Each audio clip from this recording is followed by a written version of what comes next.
Iran যুক্তরাষ্ট্র সংঘাতের চতুর্থ দিনে ইসরায়েল, সৌদি আরব, বাহরাইন সহ বিভিন্ন অঞ্চলে ক্ষেপণাস্ত্র ও ড্রোনের হামলা পাল্টা হামলার খবর পাওয়া গেছে। দিনজুড়ে সামরিক স্থাপনা, কূটনৈতিক মিশন ও গুরুত্বপূর্ণ সরকারি ভবনকে লক্ষ্য করে হামলা হয়। বেড়েছে হতাহতের সংখ্যাও। দিনের শুরুতে ইসরায়েলে নতুন করে ক্ষেপণাস্ত্র হামলা চালায় ইরান।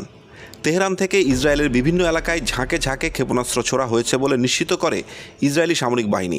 একই সঙ্গে ইরানের রাজধানী তেহরানেও দফায় দফায় শক্তিশালী বিস্ফোরণের খবর পাওয়া যায়।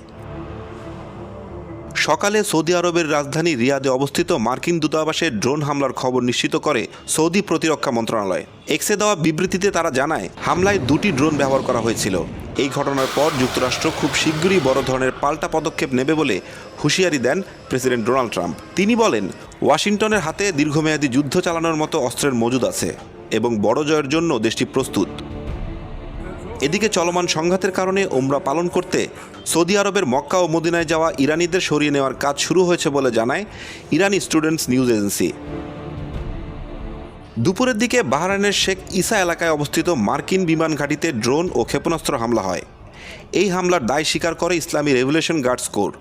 অপরদিকে যুক্তরাষ্ট্রের সেন্ট্রাল কমান্ড জানায়, তারা IRGC নিয়ন্ত্রণ কেন্দ্র ধ্বংস করেছে।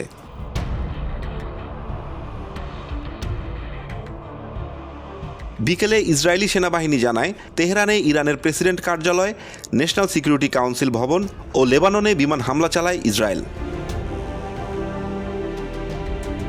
সন্ধ্যায় ওমানের সালালাহ বন্দরের কাছে একটি ড্রোন বিধ্বস্ত হওয়ার খবর পাওয়া যায়। অন্যদিকে ইরান থেকে ছোড়া 4টি ক্ষেপণাস্ত্র প্রতিহত করার দাবি জানিয়েছে জর্ডান। রাতে ইসরায়েলের মধ্যাঞ্চলে ইরানের ক্ষেপণাস্ত্র হামলার খবর নিশ্চিত করে দেশটির চ্যানেল 12। একই সময় 3টি ইসরায়েলি সামরিক স্থাপনা হামলার দাবি জানায় হিজবুল্লাহ। এদিকে ব্রিটিশ সংবাদ মাধ্যম দ্য সানের সঙ্গে আলাপে ডোনাল্ড ট্রাম্প ইরানে মার্কিন হামলায় যুক্তরাষ্ট্রের প্রধানমন্ত্রী কিয়ের স্টারমারের ভূমিকার সমালোচনা করেন। তিনি বলেন, দুই দেশের সম্পর্ক আগের মতো নেই। ইরানের রেড ক্রিসেন্ট সোসাইটি জানিয়েছে, যুক্তরাষ্ট্র ও ইসরায়েলের যৌথ হামলার শুরুর পর থেকে এখনও পর্যন্ত ইরানে প্রায় 787 জন নিহত হয়েছেন।